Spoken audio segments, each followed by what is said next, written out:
Welcome to No Player Connected. Today we aren't playing New Vegas, but we are talking about it with post-apocalyptic artist, cattle enjoyer, and book club overlord, Nightingaelic, aka Emma. We're sticking with the cattle enjoyer? We are sticking with the cattle enjoyer. Alright, that's a title that I can be proud of. And you are the overlord of the book club that I'm in, so I had to pay homage to you. Overlord is a very uncharitable title, I think, for the position of book club manager, but okay. You lord over us? Sure, yeah. But not in a way that's, like, unrelatable. Is there relatable overlording? Well, that might tie us into the game we're talking about today. I do not think there's relatable... whatever. Anyway. Emma, can you tell us what New Vegas is? Sure. Fallout New Vegas is a 2010 open-world action RPG. It is the 6th game in the Fallout video game series, and I believe the 3rd spin-off of the main series of Fallout games. It is set in a post-apocalyptic United States wherein a nuclear war between America and China destroyed the world in 2077, and everybody's just trying to get along after that happened and make the best of it. So Fallout New Vegas specifically takes place in the Mojave Desert in 2281. The player is a courier who is hired to deliver a package to the city of New Vegas, which sits in the ruins of Las Vegas, Nevada. But on the way to their destination, the courier is waylaid in the desert, robbed by a man in a checkered coat, and then shot in the head and left for dead. They are rescued from their grave by a friendly robot and patched up by a wasteland doctor who then kicks them out of his house as soon as they're, able to walk. As you do. And from there, it is up to you to try to figure out what happened and why. Now, why are we in a spooky graveyard with a groaning water tower, or whatever this thing is, above us? We are currently standing over the courier's empty grave, which I thought was an appropriate place to have this discussion about this game and the Mojave Wasteland, which is an unforgiving yet very fun place to hang out. And standing over your own empty grave is probably one of the most apt discussions for the atmosphere that Fallout New Vegas can bring you. Your own empty grave? Well, yeah, I guess. Although usually people stand over their empty grave and then are put in it, you get to climb out and then stare at your own. So pretty nice. So this game has a cult following. It's a classic. It's from, when did you say it was? 2010. Oh my god, 30 years ago. Why do people keep coming back to New Vegas? Why are we talking about it right now? Why does anyone give a rat's ass? Well, we're talking about it right now because Fallout New Vegas is the only Fallout game that you've played most of. Okay, so you're calling me out. You're calling me out. Fallout New Vegas is successfully marrying what people love about the old games, Fallout and Fallout 2, with the newer games, which started with Fallout 3 after Bethesda acquired the rights to the series. And it's got pretty much everything you could ever ask from a Fallout game. It's got a great story, it's got good game mechanics, it's got a wonderful setting with memorable characters, and it offers you a whole bunch of ways that you and your character can shape the wasteland that you wake up in, which people really love. How do I shape the wasteland? How do I mold it with my little grubby hands? Along your journey to figure out what happened to you in the desert, you meet all sorts of people and the factions that they represent or belong to, and you can choose to make their lives easier or wipe them out completely or just kind of leave them off to the side while you run off in the opposite direction to go make friends with somebody else. It really offers you everything you could want in terms of player choice and in terms of role-playing.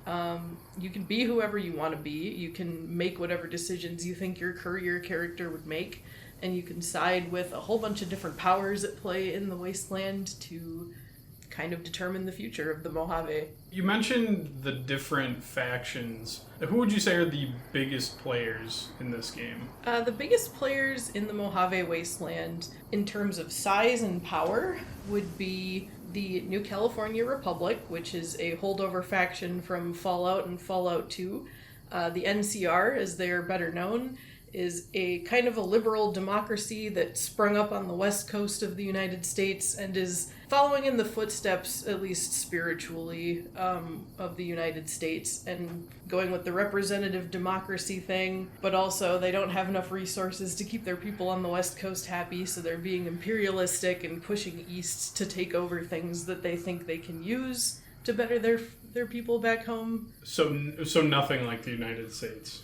We would never do that. No, we've never done that ever in the history of the world. Yeah, and definitely not on this continent, just in reverse. Right. So the NCR is here in the Mojave Wasteland because they have their eyes on Hoover Dam, which, as you know, is probably one of the biggest monuments out in the West that could survive an apocalypse, and is also known for making electricity. Yeah, everyone's horny for the Hoover Dam in this game. Yep, and then on the opposite side of Hoover Dam, you have Caesar's Legion, who is here to make everyone's lives worse.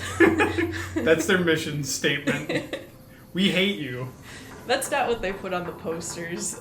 Caesar's Legion is here because their leader, Caesar, or Kaiser, depending on if you're a fan of his, wants to take over the Mojave Wasteland because he feels it would be the crown jewel of his empire, and he would like New Vegas to be his new Rome.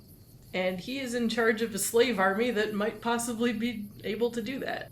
I don't think he can do it. Stuck between the NCR and Caesar's Legion, and currently in control of the city of New Vegas, is a pre-war guy by the name of Robert House. He owned a very successful robot company prior to the nuclear bombs falling, and he protected the city of Las Vegas, for the most part, from being destroyed by nuclear fire. And then he fell into a coma for about 200 years and then woke up recently, and now he's running the strip again, having cherry-picked a couple of tribes in the area to be his second hands, and run some casinos, which make him money, primarily from the NCR. People go out there to gamble, and he takes their caps.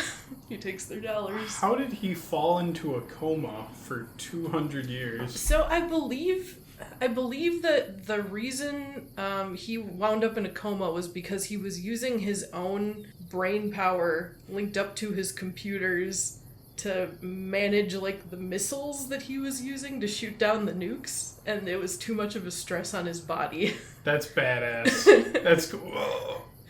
So he's playing that one old arcade game where you, like, blow up the missiles as they're coming down? Yeah, except his game was hooked up to his own nervous system, and then, you know, it just kind of blacked him out for a while there. He's a hero, is what you're telling me. Some people do think he's a hero. You can meet several characters in the game who are like, yeah, the Wasteland wouldn't look the way that it does if it weren't for Robert House. And I think you could argue that, you know, people's lives were saved by him, but whether that was for his own benefit or their benefit, that's really up in the air.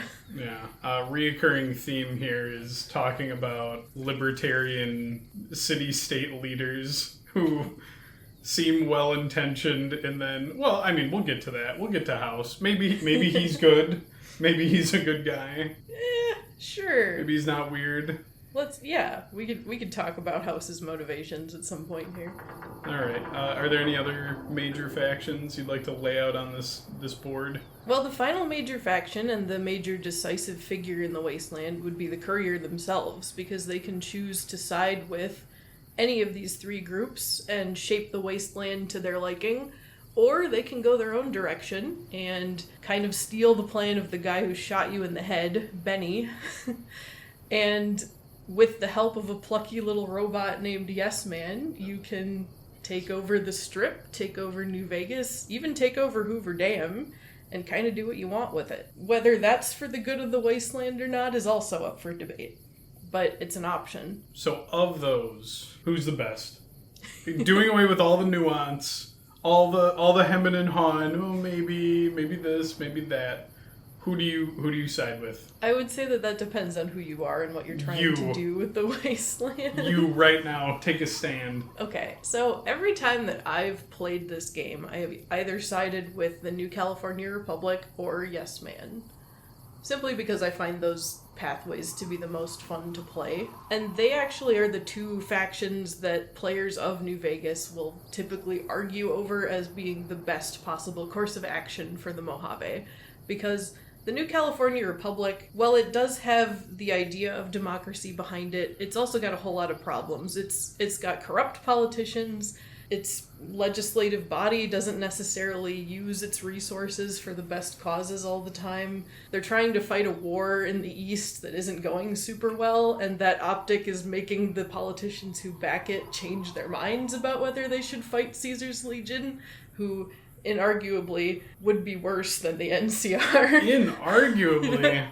Well, they would definitely be worse for the Mojave than the New California Republic, even if the New California Republic isn't popular in the Mojave.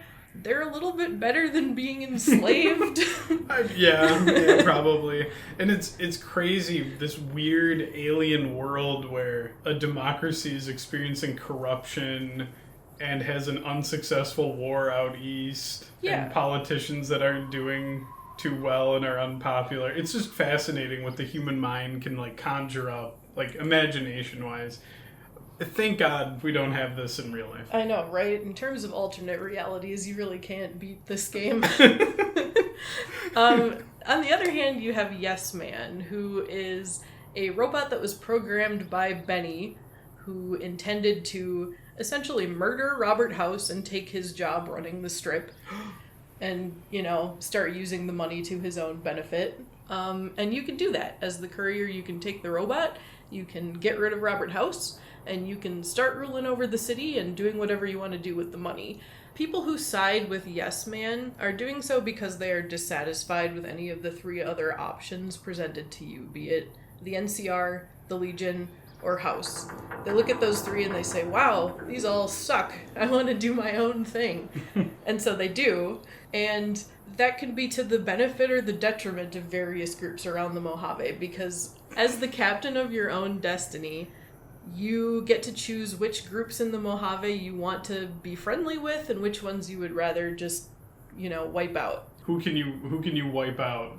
Again, with my grubby little mitts here, whose fate is in my hands if I go the Yes Man route? Okay, so there are a couple of side factions that aren't the major power players in the Mojave, including the Brotherhood of Steel, the Boomers, the Followers of the Apocalypse, and the Great Khans, to name a few. And you can decide to be friendly with them, or you can decide to ignore them completely, or you can just decide to stamp them out.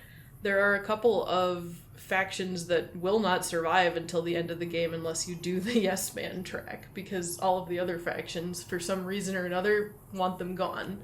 Like the Brotherhood of Steel, for example. I thought you were going to say the Boomers. Nope, Caesar, NCR, and House all want the Brotherhood of Steel gone.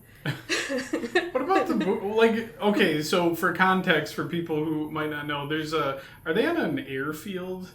Yeah, there's a group called the Boomers that lives on an Air Force base, previously Nellis Air Force Base, which I believe is in Nevada. And they just try to blow you up. They just try to blow up anybody that gets close. Well, yeah, they like their base. They don't want anybody new coming in. They want to keep to themselves, and they really love heavy weaponry. I hate them. Yeah. I hate them. They piss me off. They're a little bit, they're not super, I don't know what word I'm looking for here. They suck. They suck. Get them out of here. Yes, man, kill. But the Boomers, as an example, you can decide to recruit them to your side if you're working with Yes Man, the Legion, or the NCR, or House for that matter, too. Right. And you can decide to just leave them in their own little corner to play with the big guns. The enclosure, the Boomer enclosure. If you don't want to. So players who decide to play with Yes Man mostly do it out of a dissatisfaction with the other groups in the Mojave, but I would argue that the NCR is still the better pick out of the two of them, because even though democracy or things close to democracy are messy, that doesn't necessarily mean that they're worse than the other options. Like democracy or being enslaved, democracy or a trickle-down economy. Why not both? Why not both? Well, you get that level of choice if you decide to side with Yes Man. The other issue that I have with the Yes Man track is the fact that most of the people who choose it probably don't have something completely different in mind in terms of running both the strip and the areas around the strip. Like, trying to imagine a system where you could benefit everybody in this wasteland that doesn't resemble a current philosophy or mode of government is going to be super difficult to do. And also super difficult to sell to the denizens of the wasteland, who, as demonstrated by the game itself, will just turn on you or try to shoot you to get rid of you and your ideas that you're trying to impose on them. What kind of ending would you want available with the Yes Man ending that would actually be palatable, you think? Because, yeah, right now, if you go the Yes Man route, you're just kind of another despot in New Vegas.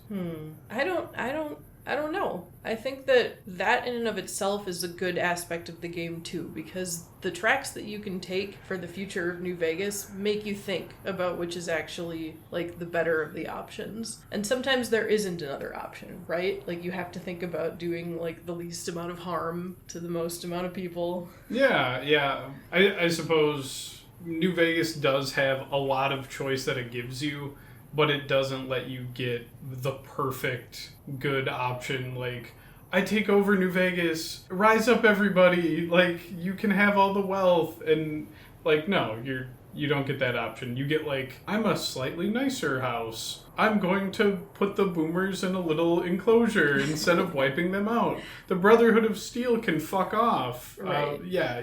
But you don't get to like tailor make a perfect ending. No. The example that I would give you for the Yes Man track would be that if you decide to side with Yes Man and take control of the Strip and Hoover Dam, the followers of the apocalypse, like, they get overrun. Like, they can't manage all the people that are coming to their clinic. Poverty in Freeside doesn't get any better, and so they just don't have enough supplies to go around. Like, that's just how it is, because, you know, if you institute some level of anarchy, people are going to take advantage of that. And I've seen people argue, like, well, that doesn't account for how my courier would do things. Yeah, my special boy. Yeah, but I don't think that was the point. I think the point was to try to, like, show that these sorts of situations have happened and will continue to happen despite your best efforts. So you can role play whoever you want, kind of.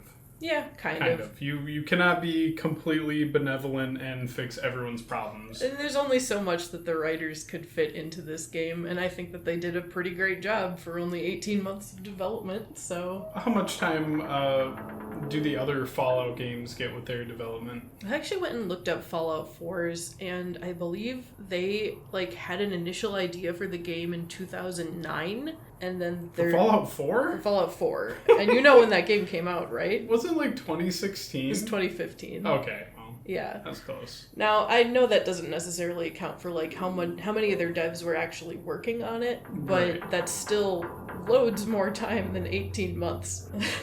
Obsidian built this game in a cave with scraps in 18 months. Why can't they make it again? Obsidian was also building on an existing framework. Like, they had the same engine that Fallout 3 was using. That's true. But that is still an insanely, like, small amount of time to develop what New Vegas actually became, especially considering the game's staying power. Like I said, it came out in 2010. People are still, like, engaging with it, seeking out content about it, arguing about which faction is best online, and we're 13 years on from it. Yeah, I'm getting stupid TikTok slideshows of New Vegas with like old 50s music in the background. So yeah, there's still freaks out there playing this game, hopefully listening to this. What do you think it brings to the table that the other Fallouts don't have? Because I don't see Fallout 3 people beating down my door, shoving content in my face. It's always like, oh, being out in the Mojave makes you wish for a nuclear winter. And, like, I can't avoid that shit. Fallout 3 has, what, 3 dog? Yeah, Fallout 3 has 3 dog. Fallout 3 has 3 dog. Liberty Prime. Liberty Prime. And is Liam Neeson in that? Yes. Liam Neeson. There you go. Those are the 3 big things. Fallout New Vegas has Boone. New Vegas has Dog that is a robot, and also Elvis people. Rex. Yeah, it has Rex. We love Rex. New Vegas has all sorts of goofy, wacky things in it. But what does it have? What's the X factor that the other Fallouts don't have? Feel free to put down the other Fallouts right now, too. Sure. I will happily do that all day. Fuck those guys. I mean, you can't really be a Fallout fan without, like, dissecting all of the games and why they're not as good as the one that you've chosen as your favorite. Do you hear yourself right now? You can't be a fan. All right. You have to kill. You have to find a member of one of the other fan bases and kill them. You know what? That's a good point, because I try very hard not to be that person, but I think it's a time-honored tradition in the Fallout fandom to pick a game as your favorite and then continuously just compare all the other Fallout games to it, rain or shine. All right, do it now. All right, Fallout New Vegas has a really great story that can fork and change depending on your player choices in a way that a lot of the other Fallout games can attempt to emulate but never quite get to the same point of. I feel like that's one of the biggest factors that a lot of players really enjoy about it. Fallout New Vegas also introduced a bunch of gameplay mechanics that Fallout 3 lacked, and that would include various perks, gunplay, weapons modification. You can talk all day about the fact that there is a morality system that doesn't just go up or down depending on if you do good or bad things. You actually have a standing with each of the groups in the Mojave. That is really cool. I enjoy that quite a bit. Yeah, as opposed to in Fallout 3 where it's like, oh, you blow up Megaton, but you can still be considered good by the end of the game if you find enough lost kittens and bring them home. Yeah, 50 lost kittens equals wiping a city off the map. I am the savior of the wasteland. Mm-hmm. That means I get to kill people. Yeah, Fallout New Vegas also has a very memorable setting. It was a return to form for a lot of fans of the original Fallout game and Fallout 2, because it was a return to the West Coast, that setting out there. And it also, incorporated more of the, your choices actually matter element. Damn. Do my choices not matter in 3 and 4? Well, if you think about it, there really aren't that many choices in Fallout 3 that you can make to affect the main story. That game is really kind of on train tracks from when you leave the vault and then you get to the end of the game with the water purifier and you're like, I can choose to save everyone or kind of save everyone. And I just want to cut in here. In New Vegas, I can just run up and, kill important people. And, like Caesar, you can just cut him off mid-speech, knock his block off, and that's, part of the... Would you say that's part of the plot, or the game adapts to that? I would say that the game is very good at incorporating all of, the small decisions that you make with the characters, as well as the large ones. But, the game doesn't end if you kill an important character. The world will keep going. The war will keep happening. You have to decide, who's going to get Hoover Dam at the end of the day, even if Caesar is dead, and the president of the NCR is dead, and Robert House is dead. You can take out every important person in the strip, and the game would still be like, we've written stuff for that, and keep going. You mentioned the setting. What do you think? Is it just the West Coast bit that makes it so much better? Is it the cowboy, aesthetic that I can put on my little cowboy hat? Yeehaw! There's a little robot sheriff there. Howdy, partner. Or is there something else that makes this so charming? I think the cowboy aesthetic is a big part of it, honestly. There are a whole bunch of people that just venerate the American West to a certain degree.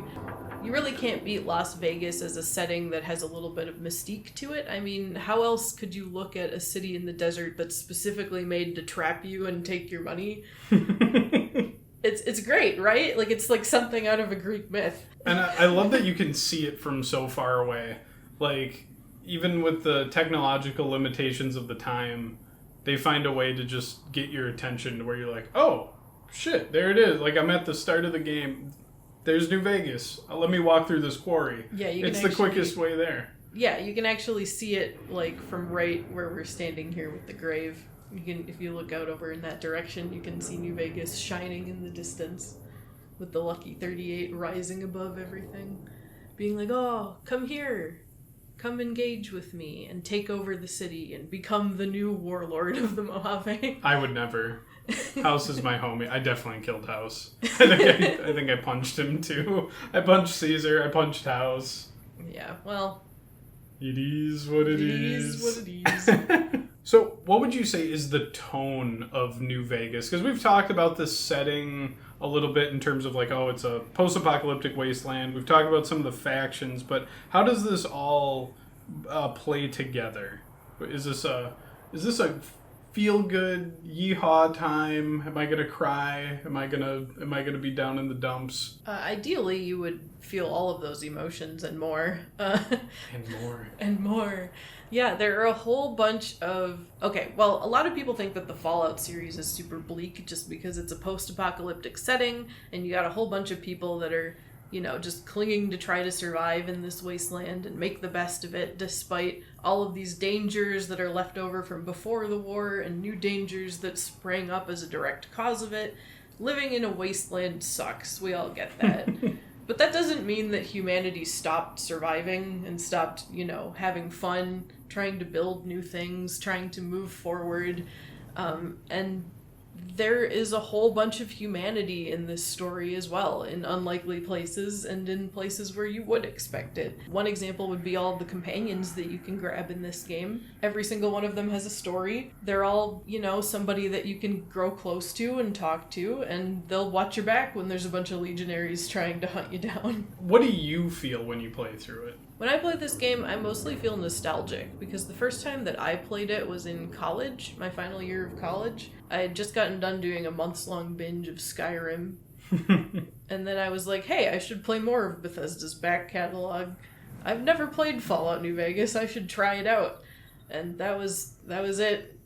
That game was probably one of the best that I ever will play, and I banged it out super early in my video gaming career. What would you say is the message of this game? With all these factions scooting around and trying to fight over the Hoover Dam. Is it that hydroelectricity is the most important thing at the end of the day? Yeah, I think that the main message would be that Hoover Dam is going to outlast all of us, and we should definitely put all of our faith into something as renewable as hydroelectric energy in a world where water is disappearing. No, I think the main message of this game is hammered into you pretty clearly over the course of it. The idea of letting go of the past and trying to move forward. Fallout has always been very much about that in general. It's very... I mean, how else could you make a post-apocalyptic game without talking about the thing that ended the world and why? But Fallout New Vegas isn't just focused on that. It's talking about, or it's trying to show how all of these different groups in the Mojave are still kind of clinging to the idea of the old America, for example, or ancient Rome. Going way back. Or some veneer of capitalistic dominance and the idea that it can save you from the woes of the world. If you just make enough money, you can get out of any situation. The idea that, capitalism will save you from something as devastating as a worldwide nuclear war, I don't know if that's actually going to do you the job. And that's kind of what this game is trying to impart. The fact that relying on these past ideals may not get you where you need to go in terms of human civilization, going back to the way it used to be. Is that something you want? If I can give you some pushback here. Sure. Capitalism saved New Vegas. Did it, though? It didn't explode. Well... Everybody wants New Vegas. But why do they want it? Because it's shiny. And is shiny something that will better the human race in the long run? It's a nice place for everyone to live. Everyone. Ah, you got me. You've cornered me. Well, intellectually. Okay, so when you think of New Vegas and you think about the flashy strip and the beautiful colored lights and the really tall tower, nobody thinks about the fact that there's a slum right next door. Yeah, it's if you go outside of the really nice area where there's strippers in the street, there's drunk people wandering around. Oh, this is awesome. And then you go slightly over a short walk and it's just bombed out ruins. And is that where someone tries to lure you into an alleyway and kill you? Yeah, a couple people do that, actually. Oh. Also, I would like to point out that there is a wall that is guarded by armed robots that will not let you into the strip unless you have 2,000 caps on you. Read into that what you will. Huh. I don't... Robot good? Robot bad? Robot need money? I think that's the message. I think robots are destitute and they need more money. Robot the tool of the ruling class that just wants to take your money and use it to leave the planet.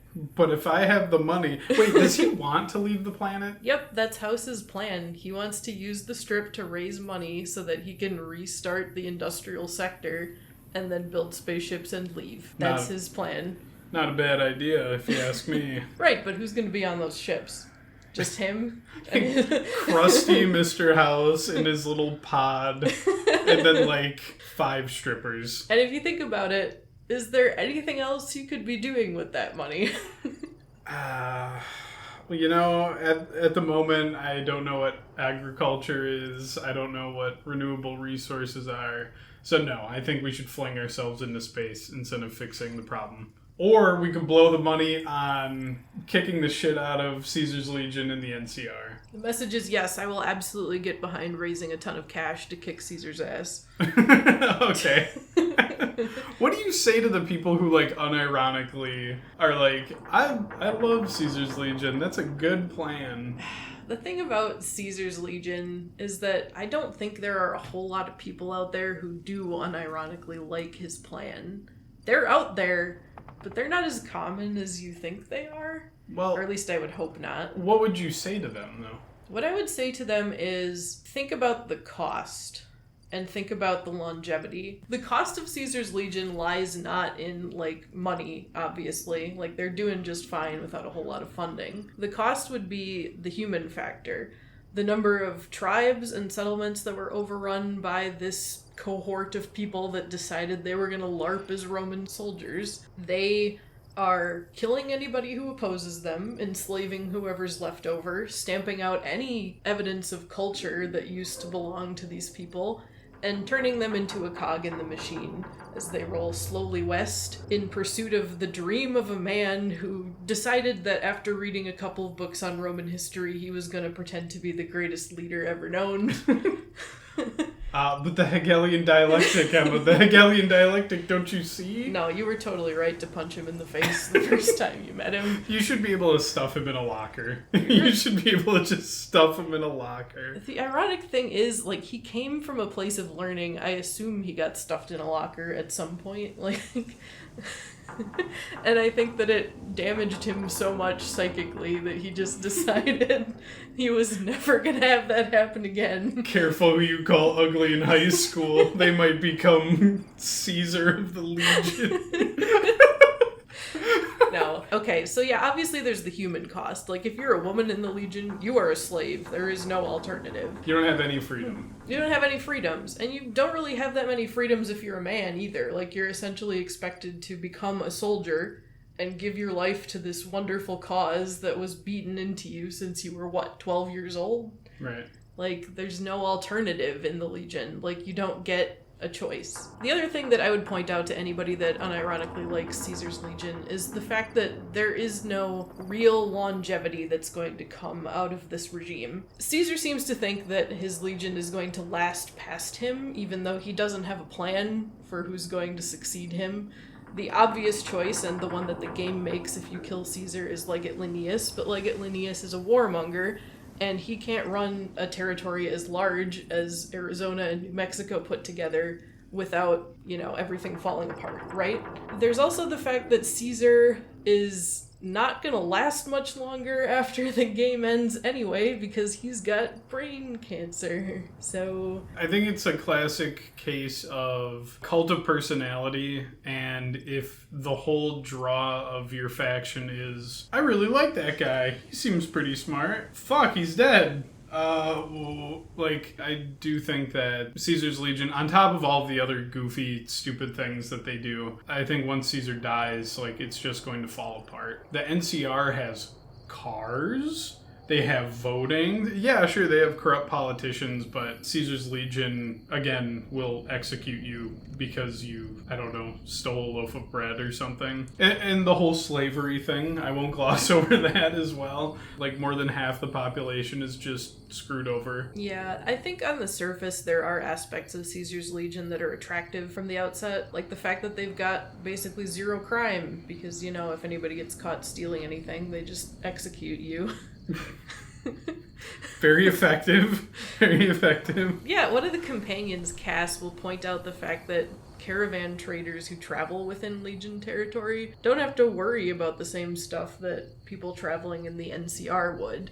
Like, you have to worry about raiders and various wildlife along the road that might try to eat your Brahmin, and that doesn't happen in the Legion because they have the manpower to guard all of the roads, and the NCR doesn't, right? Because the NCR is stretched too thin. And because you have the freedom to not be a soldier in the NCR. Right. The trade-off is, do you want to be able to go and trade freely wherever you like, or would you rather be a slave? Yeah.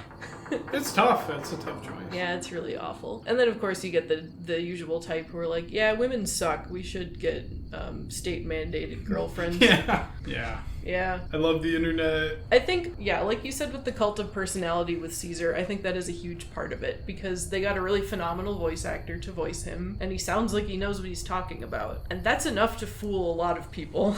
I'm hoping it fools people listening to this. Like, if you bring up the Hegelian dialectic in a discussion, and the person you're talking to doesn't know what that is, they're just gonna nod along and be like, oh yeah.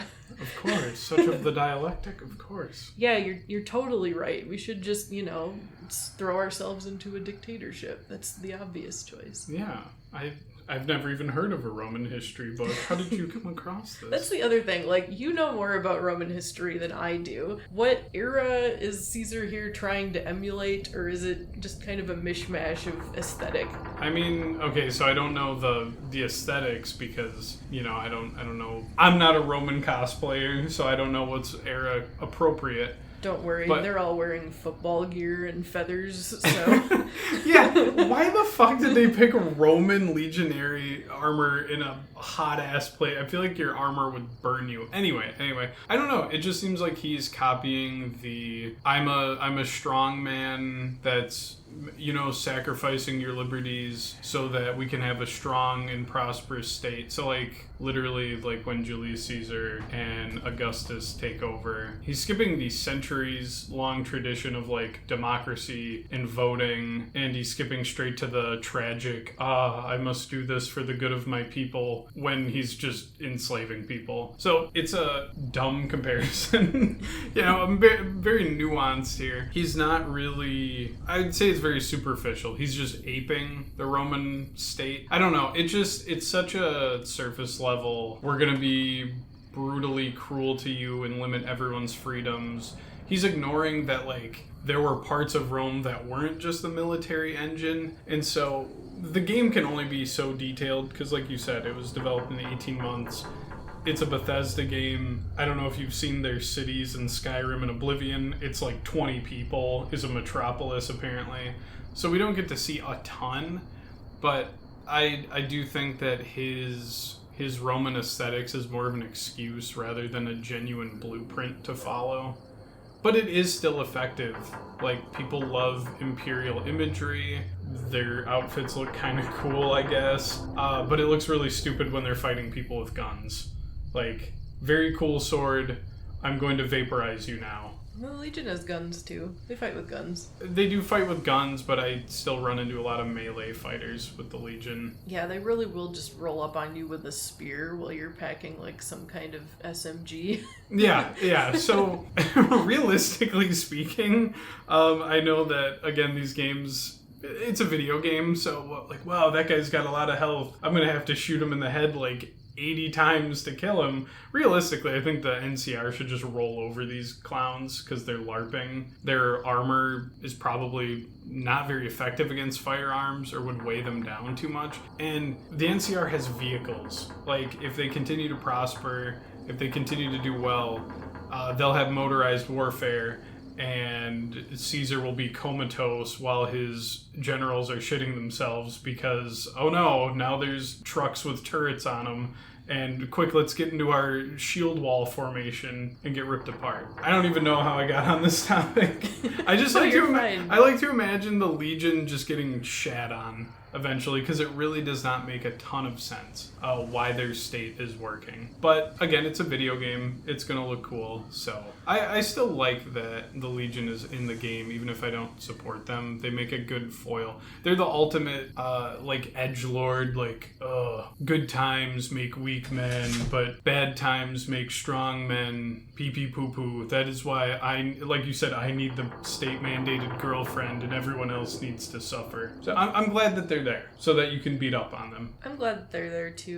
It's interesting that you bring up the NCR and their capabilities because, yeah, they have vehicles. They don't have vehicles in this game, though. No one has vehicles in this game. Unless you mod them in. Nobody has vehicles in this game. But also, they make a point of saying, one, the heavy troops of the NCR are actually tied up elsewhere because the Brahmin barons within the NCR want their herds protected, so that's where Congress sent them. And two, this war isn't popular. Like, it's dragged on for a while. It's draining money from the nation. And, you know, the politicians are all starting to turn. They're starting to flip and be like, I don't want to support this anymore. We're not going to fund it. So the NCR is really dealing with a lack of resources where the Legion just takes what it wants and kind of wanders in and runs around. Well, I would argue that since it's a cult of personality thing, they're fighting a war of like, it's almost an existential conflict where if they lose, or if it's even perceived as a loss, even if they make material gains, I think that would ruin the Legion. I think Caesar would look like a dickhead.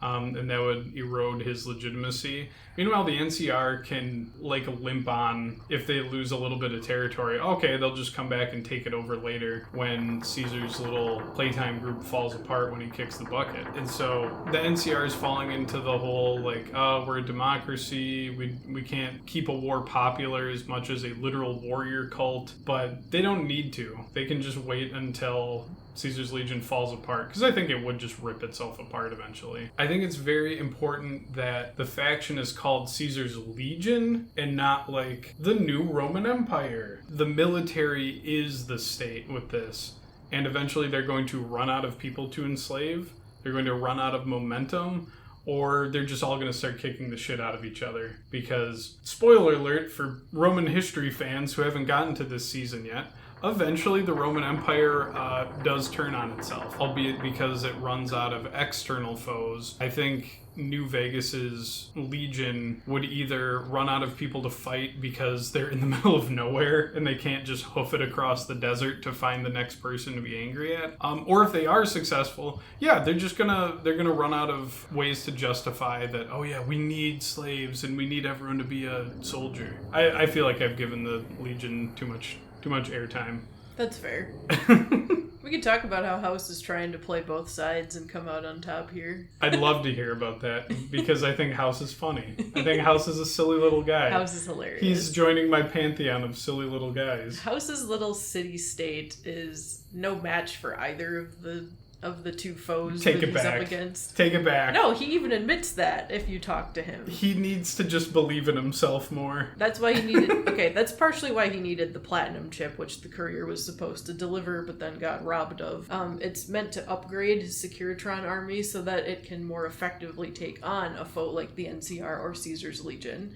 But when the NCR first showed up in the Mojave, House looked at them and said, yeah, no, I can't beat them, so I'm just going to go out, make a deal, and say, hey, you can use Hoover Dam, but I would like to maintain control of the Strip, and I would like to keep all of the money that I make from charging your soldiers who are on leave or using the casinos. Just leave me alone, please. I'll back you up if something happens. And at the same time, the Legion is marching west, so they meet at the dam and start to clash, and House is just in the corner, like, holding his fists out and being like, yes, yes, fight. Stop paying attention to me and deal with each other first. Like, he's hoping the war will wear both of them down a bit until they're a manageable size that he can take them on. Well, I don't think that the NCR would ever be a manageable size, quote unquote. I think that the best he could hope for is maintaining his special little autonomous zone. I don't think you can. I mean, this is very bleak if he just had an army of Securitrons rolling across the desert towards California. But I don't think that's his goal anyway. I don't think he could do that. Caesar's Legion can suck eggs. I don't think they could ever take over New Vegas once he's got the platinum chip. Well, no, I don't think House is trying to be imperialistic like those two are. He just wants to keep Vegas and use his money to, start up some businesses that'll get him off planet as quickly as possible. Which is so weird because who the hell does he need to pay for a space program? I don't know. There's a space program down the road that some ghouls are trying to start up, and he doesn't seem all that interested in it, so... Who does he need to pay?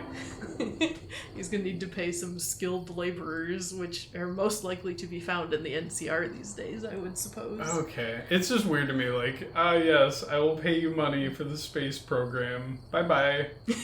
I would assume he would just say, like, hey, come with me to space. I would guess that I don't know that they lay all this out, but I would guess that his overall plan is to regain control of his robot factories that he has across the nearby areas, and then convert them into space technology factories. Ooh, that makes sense. Like, he already has had the materials and the resources kind of lined up to do that prior to the Great War happening. Right. Because he was tipped off that it was going to happen. Hence why he was prepared for the missiles that were going to fall on Vegas. He had his little Ready Player One headset on, ready to go. He was sitting in his gamer chair. He was watching the skies. What's up, guys? Mr. House XX69XX. Today we're saving my fucking city. Stream abruptly cuts off. I'm getting so sleepy. Yeah, I would guess that would be his plan, to try to convert his own businesses into something that he can use to gain space travel, essentially. I would love to see him succeed. I know that's wrong, morally. Really, New Vegas should be in the hands of, like, the NCR, but I would love to see him just go, goodbye, everyone, I'm making a space casino. Earth sucks. And he just leaves. I would love to see like a sequel or something that just explores how House planned to pick and choose people to take with him, because you just know he's not gonna like go by himself. Like, he's gonna take some humans with because he needs customers to buy his robots in space. He could just have a bunch of robots buying and selling things to each other until the end of time. It's like him with a bunch of oversized action figures in space. But why does he need to do that in space? He could do that on Earth. He's essentially... Exactly. He's silly. He's a silly little guy. That's silly little plans. I love him. He's a fun character in the Fallout universe. So we've talked about House and we've talked about Caesar, and maybe you'll have a different answer that doesn't include either one of them, but who would you say is the villain of this game? Well, I think the easy answer to that could be the Courier, depending on how you play them. No, I think Caesar is the main villain of this. Really? I think House he sucks for multiple reasons, but he's got panache. And Caesar also has panache, or he wouldn't have his legion. Like, he had to sell that to somebody at some point. But I think Caesar is representative of the kind of individual who will logic themselves into a situation that you then cannot get them out of, which is to the detriment of everyone around them. He founded the Legion essentially because he was trying to save his own skin after getting captured by a tribe that he was talking to, and while he was in their captivity, convinced them that they should maybe fix up their weapons a little bit and wage war on their neighbors, and then suddenly he's in control of, a nation. Oh, what a genius. Make better weapons, fight people next to you. I don't really like him because, the whole thing about enslaving women and all that shit, like, it's hard to overlook that as a woman, but it's very hilarious to play the game as a lady and have him give you his whole speech about how women are beneath men, and this is the only way to keep humanity alive for several generations down the line, and then, be like, hey, can you do all these tasks for me? I know you're a lady, but... Pretty please. My Weegians can't get the job done. Objectively hilarious. 10 out of 10. Anyway, I don't like Caesar because I've met Caesar. I know the people who will philosophize themselves into thinking they've found the answer to the world's woes, when in actuality, they've just found the answer to their own destiny, making themselves the main character, the center of attention, the only person to turn to when wolves are at the door. That's what Caesar did. That sounds like House. Yeah. House, to a certain extent, did it too. But at least House is, I don't know, trying to get out of town rather than trying to take over town. Okay. So what you're telling me is not 50 years, Caesar would definitely be dead by then. If Caesar took over New Vegas and was also like, I'm going to launch myself into space and make the space Roman Empire, you'd be cool with that? No, that's where they differ. House wants to get out because he thinks that the planet is over and humanity is over, and he gave him a chance and you blew it. I'm leaving. I'm taking my toys and going home. Caesar is deluding himself into thinking that he's doing this for humanity's sake. He thinks that we can last longer if we model ourselves after the Roman Empire, and whether or not that's, feasible, we already talked about. But I don't think he's going anywhere. I think he's convinced himself that he is the correct answer to civilization restarting to a certain extent. I don't agree with him, but he would stay in town and he would make everybody's lives miserable while he's trying to achieve that goal. And for that, he needs to die. Okay. A reasonable answer. Yeah, Answer. We've talked about a lot of the big wigs here, but are there any minor factions that you have a sweet spot for? Oh, absolutely. I am a big fan of the Brotherhood of Steel just in general. Not because I agree with what they're into, but because I find them fascinating. I want to put them in a jar and shake them. Oh, that is not very nice. Although they are basically in their little... I joked about the boomer enclosure, but the Brotherhood of Steel is like literally in a box in this game. Yeah, I enjoy the Brotherhood of Steel. For those of you who might not be familiar with the Brotherhood of Steel, they arose after the Great War when the nukes fell because a group of American soldiers found out that essentially they had been tricked into being machines of the war, and that their government didn't care about them, and that the US government had been experimenting on other soldiers, and so they threw up their hands and said, fine, we're going to go into the desert, we're going to live in bunkers, we're going to dedicate ourselves to the preservation of technology because technology is what ended the world, and we're not going to talk to anybody else. It's ours, and certainly we can be trusted. We are normal and can be trusted with world-ending technology. Oh, absolutely. And there's some internal debate within the Brotherhood of Steel of whether they should be just hoarding the tech or using the tech. And there are a couple people throughout the Fallout games that point out that the only tech they seem to be interested in is weaponry. In fact, I think if you talk to a raider in Fallout 4, he'll say, well, they're basically just another raider group that's better equipped. And I can't really argue with him. But here in Fallout New Vegas, they aren't doing so well because they recently had a bit of a schism in their group. They had an elder that was forced out because he was being weird, and there's a story to that. Weird how? He was trying to take over a power facility and harness some secret power at that facility for the Brotherhood's use, and the Brotherhood wound up in a skirmish with the NCR over the facility and lost a bunch of people and tech in the process, and they said, alright, that's the last straw, you're out of here. That's what happened there. He was also Veronica's grandpa. I mean, not her literal grandpa, but like grandpa figure. Anyway, so they're dealing with that whole thing that just happened, and they're also just kind of shrinking because they are low on members, they are low on places to retreat to, they're low on allies, and they're not doing anything to make their situation better. Nobody likes them. They're hiding in a bunker. Nobody trusts anybody, and we're all very tired.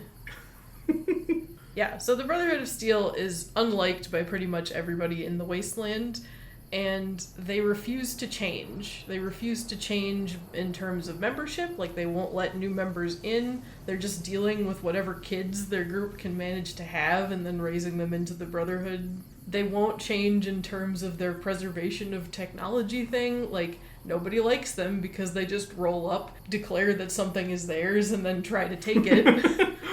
That is actually mine. Hand it over. Which never goes over well with the locals, right? And especially won't go over well with the people who are specifically in the Mojave to try to, like, take some of the tech home and use it in their nations. You mean they don't go, understandable. Have a nice day, Brotherhood. You may have my turbo cannon. Right, and they especially are hated by House, who, number one, is the king of the tech in the area. He's the founder of Robco. He's gonna be a target because all of his stuff is valuable. And number two, he just hates them because they're LARPing as, like, knights and paladins. Not a big fan of that for some reason. He thinks they're a massive pile of dorks. Anyway. Me and House having the same thoughts yet again. My favorite faction, the little factions. If you say the boomers. It's not the boomers. I hate the boomers. I said I don't like the boomers. It's the kings. I like the kings. Yeah, the kings are fun. Thanks for saving my robot dog and giving him a new brain. Oh, this is great. I forgot all the sad stuff happening.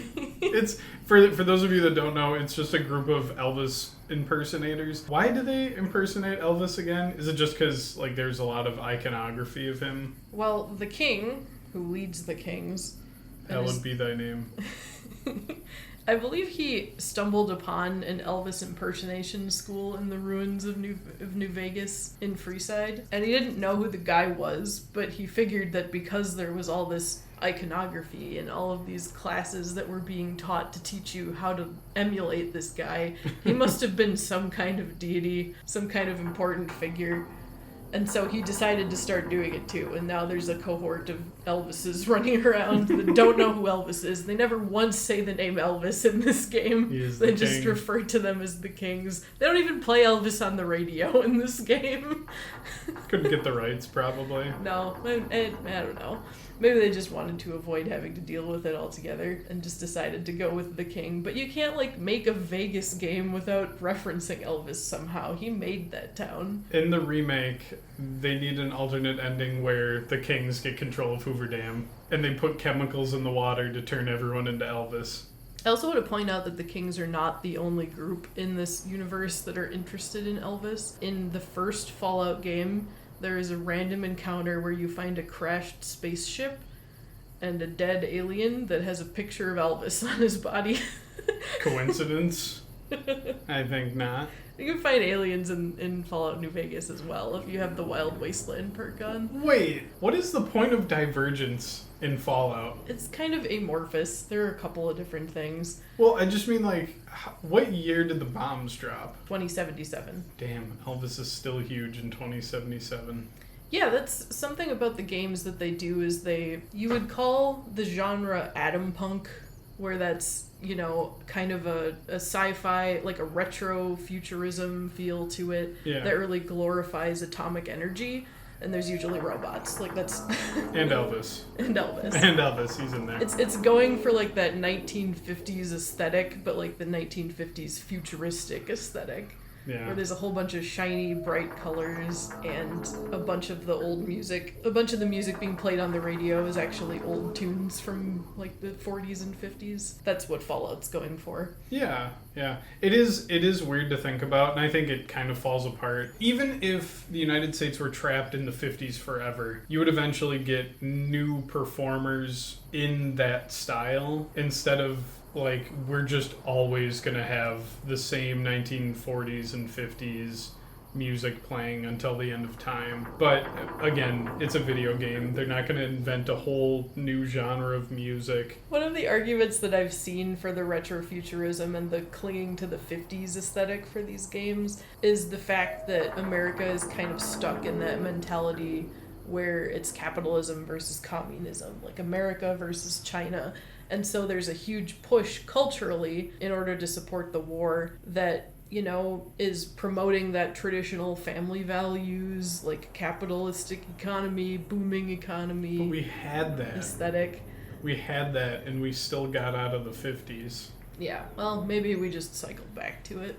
I mean, That's actually a really good idea. There's a song that's being played on pop music radio right now that sounds like a 50s doo-wop hit. Well, I was going to say right now we're kind of just getting out of the, oh my god, the 80s are amazing, and we need to constantly emulate the 80s. So yeah, maybe it coincidentally, right when the bombs drop, everybody was in their 50s moment, I guess. Yeah. I don't know. It was just 50s day at work when the bombs fell. Everybody was in on it. Everybody loved it. Everyone redid their houses. Everyone got rid of their other music. That's a fine line though for the Fallout games where you're trying to reconcile the aesthetic and what the designers are going for versus the canon story and the history that's been altered. And I don't think you're ever going to get a neat answer to it unless it's all planned out like 50 years in advance like the MCU. Yeah, and again, it's a video game. Bethesda games don't have most of the population living in the countryside farming. It's like two guys growing turnips and then a giant city nearby. And so I don't think we're ever going to get like the perfect realism. Things aren't going to make perfect sense. They don't need to make perfect sense. It's a silly little setting. Yeah, it's okay. We're just doing it because it looks pretty.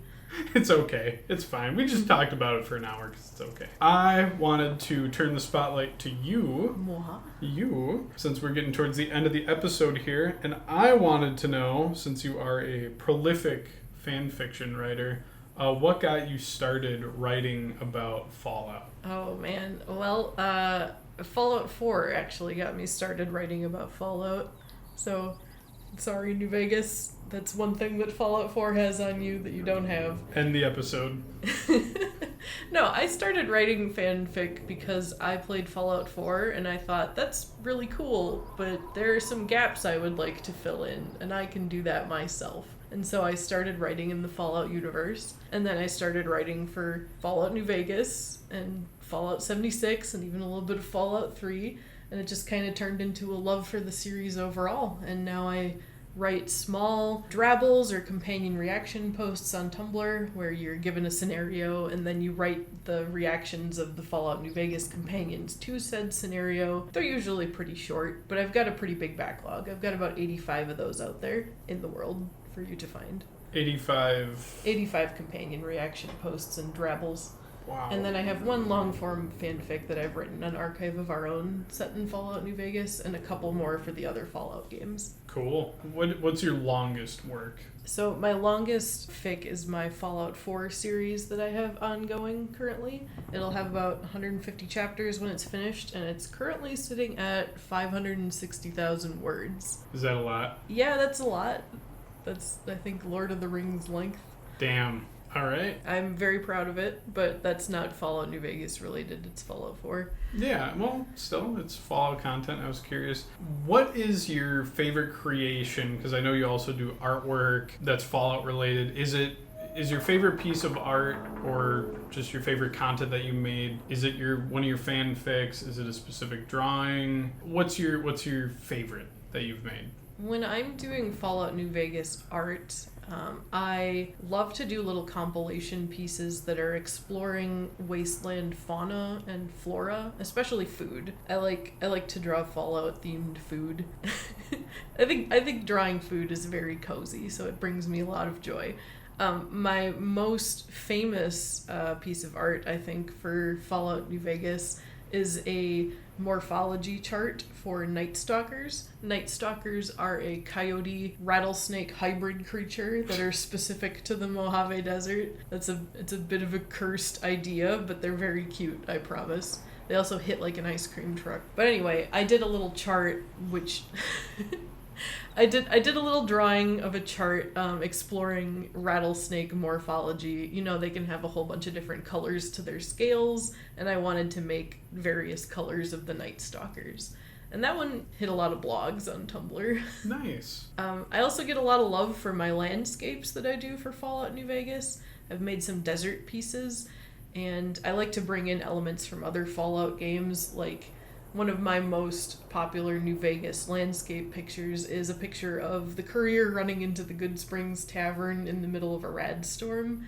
There aren't rad storms in Fallout New Vegas. I just thought it was a cool idea to marry that with like a sandstorm, which you might actually see in the desert. Yeah, I think that's a cool idea. And you can take creative liberties. Again, dog with robot brain, robot sheriff, old guy in a pod running a casino. Like, you can get a little goofy with the settings. So that's cool that people enjoy that stuff. Emma, it has been a pleasure. Before we wrap this up, is there anywhere we can find you online? Anything you'd like to shout out? Yeah, you can find me and my Fallout New Vegas and Fallout at Large content on Tumblr under the username nightingaelic. You can also find me on Archive of Our Own under that same name. And I am not on Twitter. So that's one of, for my many sins, at least one of them is not being on Twitter. But this show is on Twitter. If you have a game that you're passionate about, or you just want to see me replying to tweets about sucking toes, you can find us on Twitter. I think it's NPC Pod or No Player Connected. Just look up the name and you'll probably find me. I'm usually tweeting about something terrible. So Emma, sucking toes. Yeah, there's a tweet about the duality of man, and it was one Skyrim mod about added depth and realism, and the other one was like, add this shout to suck on women's toes. And I was like, does that mean only the Dragonborn can suck on toes? And Emma, you have something you want to weigh in here? Yeah, I just wanted to point out that the Dragonborn is not the only person in Skyrim who can shout. You would also have the possibility of the Greybeards or Ulfric Stormcloak or dragons themselves using said shout to get them piggies. to suck on toes. So yeah, if that sounds appealing to you, or if you want to give feedback on the show, or if you want to maybe even hop on here and express interest, by all means, go for it. All right, Emma, I have one last question for you. Can you say the line? Absolutely. NPC you later.